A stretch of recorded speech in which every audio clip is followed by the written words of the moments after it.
synthetase, which is going to effectively ligate the fatty acid onto coenzyme A. And so what we should get at the end of this reaction is something referred to as a fatty acyl-CoA. Okay? Like I said, this is simply a fatty acid ligated to a coenzyme A in a thioester bond. And we note that thioester bond right here, which is characteristic of fatty acyl-CoA. The fatty acyl-CoA can then go into beta oxidation. Just bear in mind that during times of fasting, the liver cells are deriving most of their energy from beta oxidation. Let's explore how they do that right now. Essentially what's going to happen in beta oxidation is the fatty acyl-CoA derivative is going to go through several rounds of beta oxidation. In each round of beta oxidation, what you're going to generate is one totally reduced coenzyme Q. This is generated through the action of fatty acyl-CoA dehydrogenase. Okay? Also what you're going to generate is one NADH per cycle. This is done by the action of beta-hydroxyacyl-CoA dehydrogenase. And also what you should get is what we see right here, and that is one acetyl-CoA per round of beta oxidation, with the exception of the last round, which yields 2. Okay? If you need help with beta oxidation, certainly go through the playlist on that. But suffice to say, until we get to 4 carbon fatty acids, what we're going to generate per round is one acetyl-CoA, one reduced CoQ, and one NADH. Okay? The coenzyme Q in the reduced state, or ubiquinol, is going to go to complex 3 of the respiratory chain, also referred to as cytoprotein ubiquinol oxidase reductase, and catalyze the pumping of 4 protons into the inner membrane space of the mitochondria. NADH will power NADH ubiquinol oxidase reductase, or complex 1 of the mitochondrial respiratory chain, for the pumping of 4 protons from the matrix into the inner membrane space. This pumping of protons gives ATP synthase power, and it powers the synthesis of ATP by that enzyme. Therefore, the way that the liver hepatocyte gets most of its energy is through beta oxidation by generating reduced CoQ and NADH. Those, of course, power the pumping of protons, which allow ATP synthase to synthesize ATP, and that's the ATP that the cell uses. We will now take a break from talking about fatty acid oxidation and look at the other method of oxidation that is done in liver cells during the fasted state, and that is amino acid oxidation. Now, what is important to understand is this point I'm about to say, and I want you to listen very carefully. The primary amino acids that get oxidized are your non-essential amino acids. Non-essential amino acids are amino acids that we can biosynthesize ourselves. Essential amino acids we cannot biosynthesize. In other words, we do not have the biosynthetic enzymatic pathways to make them ourselves. We must obtain them from the diet. So the primary amino acids that we degrade during this time of the fasted state are going to be our non-essential amino acids. So what the liver cell is going to do is it's going to take non-essential proteins and hydrolyze them down to the amino acids. And we're going to take those non-essential amino acids and run them into non-essential amino acid catabolic pathways, also referred to as amino acid oxidation. That's what the majority of people are going to be dedicated to, amino acid oxidation. Okay? What may not be apparent to you yet is that amino acid oxidation is going to yield 2 primary things. Number 1, it's going to yield ammonia, and the ammonia can be seen right here. Now, ammonia is going to be toxic in large amounts. Therefore, the ammonia will be activated by carbamoyl phosphate synthetase 1 into carbamyl phosphate. Then that carbamyl group will be transferred into the urea cycle through the enzyme ornithine transcarbamylase, particularly. Ultimately, the ammonia will be excreted in the form of urea. But the other part of the amino acid, which is the carbon skeleton, is going to be shunted into the TCA cycle to be shunted into gluconeogenesis. Okay? Now, if you notice here on this picture on the left, these are all the amino acids, what they get degraded to. And I want you to notice the ones that are in blue. Those are the ones that start here on the top with leucine and go all the way down to tryptophan. And if you look at all of those amino acids, you should notice that they're all essential amino acids. They are amino acids to which we do not have the biosynthetic pathways to make. And notice how they all get degraded into acetyl-CoA. What this means is that since we're not generally degrading essential amino acids during this time, we're not going to be generating acetyl-CoA through this means. Okay? The amino acids that we degrade are ultimately going to be ones that get degraded into TCA cycle intermediate and pyruvate. Okay, we know that pyruvate is not technically a TCA cycle intermediate, but some of them do get degraded from pyruvate, such as glycine and serine. Okay? These products, which are pyruvate and TCA cycle intermediates, are termed glucogenic products. And the reason they're termed glucogenic products is because they can be put into the TCA cycle to form oxaloacetate, which can enter gluconeogenesis to form glucose. Okay? Let us first discuss the fate of pyruvate. Now, pyruvate during this time is going to go into gluconeogenesis, but something should immediately pop into your head, and that is this. Why wouldn't the pyruvate react with the pyruvate dehydrogenase complex? Well, there are several reasons for this. Let's go into them now. Number 1, pyruvate dehydrogenase complex is kept allosterically inhibited. How does this occur? Well, keep in mind that we talked about how the liver cell is doing beta oxidation, and the end products of each round of beta oxidation, with the exception of the last one, are 1 acetyl-CoA molecule. The last one yields 2 of them, assuming you start with an even number carbon fatty acid. So you should be generating a lot of acetyl-CoA. That acetyl-CoA will allosterically inhibit the pyruvate dehydrogenase complex. Okay? So that's one way that pyruvate will not get consumed by this enzyme. But if that wasn't enough, the pyruvate dehydrogenase complex can be covalently inactivated as well. Okay, what we have to understand about the pyruvate dehydrogenase complex is it's regulated by two enzymes. Those are pyruvate dehydrogenase kinase and pyruvate dehydrogenase phosphatase. Okay, and if you remember your physiology, kinases attach phosphates to molecules, whereas phosphatases remove them through hydrolytic mechanisms. Okay, now pyruvate dehydrogenase kinase is an ATP-dependent reaction in which the phosphate is transferred onto enzyme 1 of pyruvate dehydrogenase complex. Recall that enzyme 1 is simply termed pyruvate dehydrogenase. When pyruvate dehydrogenase is phosphorylated by this enzyme, it becomes inactivated. So the beauty of this is that when glucagon binds to the receptor, it ultimately activates pyruvate dehydrogenase kinase. And by activating that enzyme, you ensure that pyruvate dehydrogenase becomes phosphorylated. Also, when glucagon binds to the receptor, it inactivates pyruvate dehydrogenase phosphatase. You ensure that that phosphate stays on there and keeps pyruvate dehydrogenase complex inactivated. So that is the fate of pyruvate, and that's why it does not get consumed by the pyruvate dehydrogenase complex and form acetyl-CoA. Now we must talk about the glucogenic products. Okay? Those are things that get shunted into the TCA cycle, which ultimately converge at this molecule right here, which is oxaloacetate. Okay? Now, ultimately, things like alpha-ketoglutarate, succinyl-CoA, fumarate, and all those things are TCA cycle intermediates. And through the action of the TCA cycle, they're ultimately going to form oxaloacetate. And we know from our study of the TCA cycle and gluconeogenesis that there are no oxaloacetate transporters in the mitochondrial membrane. So we have to have alternate means to get oxaloacetate out. The one we'll discuss here is by the action of phosphoenolpyruvate carboxykinase. And the good thing about using this enzyme is it's number one going to convert oxaloacetate into phosphoenolpyruvate, but it just so happens that glucagon upregulates the synthesis of this enzyme. In other words, when glucagon binds to the receptor on the liver cell, the synthesis of phosphoenolpyruvate carboxykinase is increased. Okay? So oxaloacetate will get turned into phosphoenolpyruvate. Now, this is where something should go off in your mind and you should say, hey, why doesn't this just run in the direction of glycolysis? Well, what we're going to talk about in this reaction scheme is we're going to talk about the two allosteric enzymes of glucose 6-phosphate. Those are phosphofructokinase 1 and pyruvate kinase. Okay. Pyruvate kinase's regulation is simple with respect to phosphofructokinase 1. When glucagon binds to its receptor, it activates the concentration of cyclic AMP. That activates protein kinase A, and one of the targets of protein kinase A is pyruvate kinase. In other words, when pyruvate kinase gets phosphorylated by protein kinase A, it becomes inactivated. Therefore, when glucagon binds to its receptor through a protein kinase A-dependent mechanism, it inactivates pyruvate kinase. That is the mechanism of pyruvate kinase inactivation. But the inactivation of phosphofructokinase 1 is a little bit more complicated. Recall that phosphofructokinase 1 is allosterically stimulated by a molecule known as fructose 2,6-bisphosphate. Now, fructose 2,6-bisphosphate is synthesized by an enzyme called PFK2. Note that that is not PFK1. There are two of them. PFK2 synthesizes fructose 2,6-bisphosphate. However, PFK2 is a bifunctional enzyme. PFK2 is in the same protein as fructose 2,6-bisphosphatase. So what we can say is that, depending on the conditions, this enzyme complex can either create fructose 2,6-bisphosphate through the action of PFK2, or it can destroy fructose 2,6-bisphosphate by hydrolyzing it, and that's by the action of fructose 2,6-bisphosphatase. But when glucagon binds to its receptor, it activates protein kinase A, and this bifunctional enzyme gets phosphorylated by protein kinase A. In the phosphorylated state, the part of the enzyme that becomes inactivated is PFK2, meaning that you can no longer biosynthesize fructose 2,6-bisphosphate. But if that wasn't enough, also fructose 2,6-bisphosphatase becomes activated by phosphorylation by protein kinase A. Therefore, the activity of this enzyme complex is to hydrolyze off the 2-position phosphate to fructose 2,6-bisphosphate to make fructose 6-phosphate. What you ultimately do by phosphorylating this bifunctional enzyme is you terminate fructose 2,6-bisphosphate activity. But remember that PFK1 is strongly allosterically stimulated by fructose 2,6-bisphosphate. But if you eliminate fructose 2,6-bisphosphate, you eliminate the activity of phosphofructokinase 1. And remember that fructose 2,6-bisphosphate is almost absolutely required for the activity of PFK1. If you don't have this molecule, PFK1 essentially turns off. So if you don't have PFK1, that particular part of the scheme you can run in the gluconeogenic direction. And the enzyme that runs in that direction, it's in this area, is called fructose 1,6-bisphosphatase. Okay? That enzyme irreversibly converts fructose 1,6-bisphosphate into fructose 6-phosphate. If PFK1 was activated, you just reconvert fructose 6-phosphate back to fructose 1,6-bisphosphate. But since we inactivated PFK1, fructose 1,6-bisphosphate will be converted back to fructose 6-phosphate and won't be converted in the other direction. Okay? And also keep in mind that we've inactivated pyruvate kinase through phosphorylation by pKa.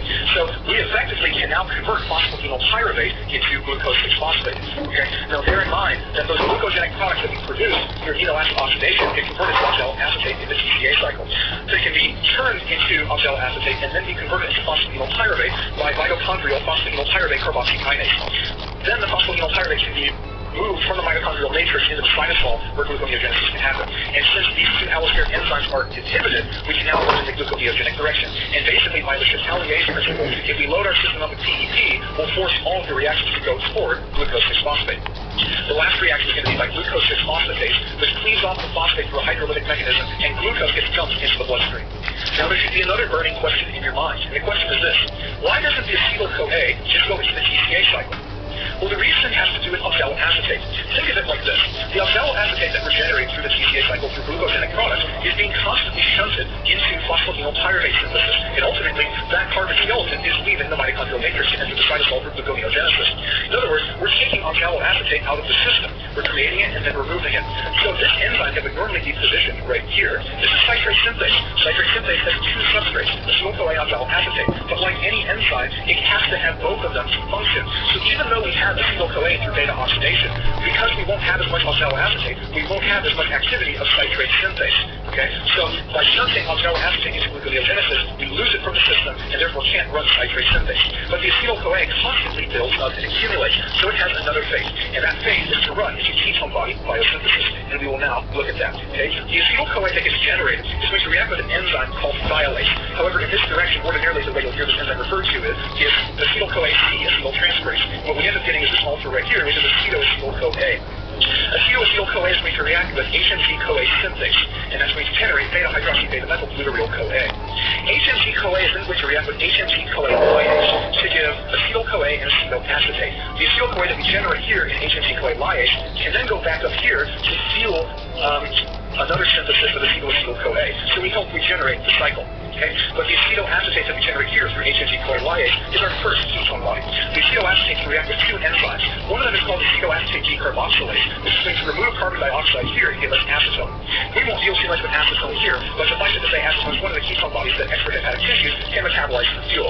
Acetoacetate can also react with beta-hydroxybutyrate dehydrogenase. Sometimes you may hear this enzyme referred to as acetoacetate dehydrogenase. But in any case, we're going to use an NADH, and we're going to reduce this ketone group right here into a hydroxyl group. This is characteristic of beta-hydroxybutyrate. And so now we have our three ketone bodies. And our three ketone bodies are acetoacetate, beta-hydroxybutyrate, and acetone.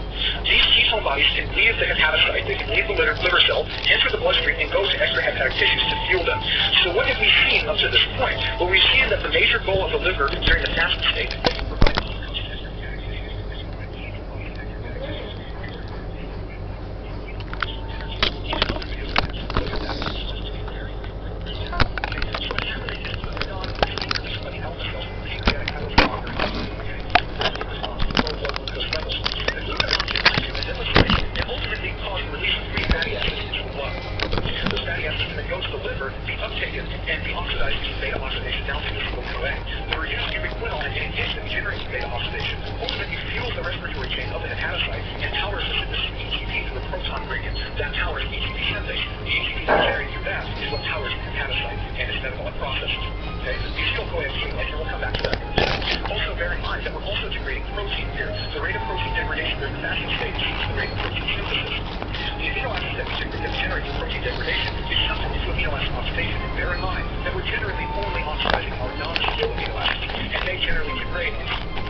accumulation only has another source. The acetyl-CoA accumulation has only one of their pathways to go to,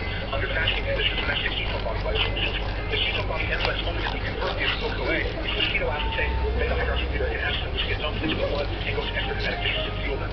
Okay? So I hope this gives you a little bit of intuition of what's happening during the fasting state. The other videos will actually look at what happens during the fed state under various conditions.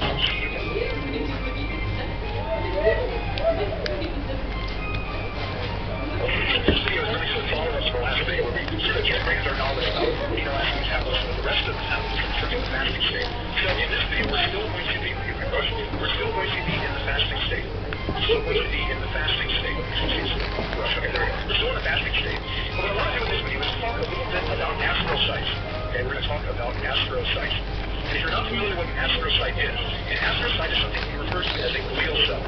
Say glial cell. Glial cells are supporting cells of the nervous system, both the central and peripheral. And what they do is they perform some function that aids the neurons. So basically, you have two sides of the central nervous system and the peripheral. You have your neurons, which are what become action potential, greater potential, all that stuff. And then you also have glial cells, which are often sometimes called glia. And astrocytes are just one type of glial cell that exists in the central nervous system. Okay? So in the last video we did is we mentioned that one of the goals of the fasting state is really to make ATP levels. Okay? And let's talk about for just a second that the brain really isn't running on glucose, right? So the neurons of the brain aren't running on glucose. And this is a really good picture that makes the thing what happens. Okay?